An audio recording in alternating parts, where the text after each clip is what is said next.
Dahil nalalapit na ang PBA season-ending conference para sa Season 15 ng PBA, usap-usapan na ngayon kung sino ang kukuhanin ng Barangay Ginebra San Miguel para sa first overall pick nito sa PBA Rookie Draft next year. At bago tayo magsimula, huwag kalimutang mag-subscribe at like para lagi kang updated sa mga latest upload natin. Salamat!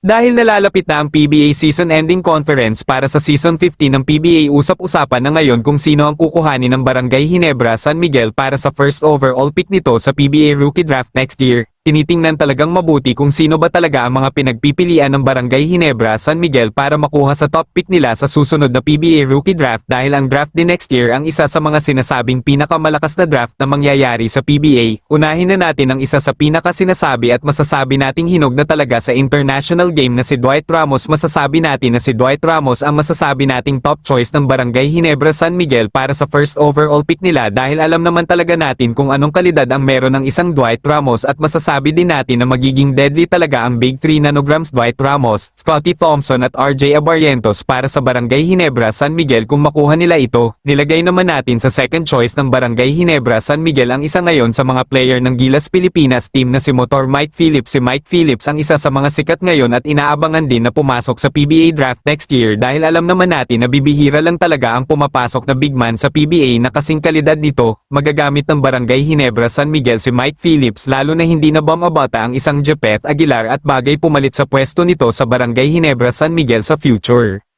At ang huli sa ating listahan para maging top overall pick ng Barangay Ginebra San Miguel sa next year's draft ay si Quentin Milore Brown. Si QMB din ang isa sa mga bagay talaga sa Barangay Ginebra San Miguel, pero nilagay lamang natin ito sa pangatlong choices dahil alam naman natin na galing din ito sa injury, kaya kung magkakasabay-sabay ang tatlo na ito ay masasabi natin na siya ang gagawing last options ng Ginebra para piliin. Makakatulong talaga sa Ginebra ang length at strength na meron si Quentin Milore Brown, dahil sa height nito mapupunan talaga nito ang kakulangan ng Barangay Ginebra San Miguel sa big man position na matagal na din talaga nilang hinahanapan ng solusyon.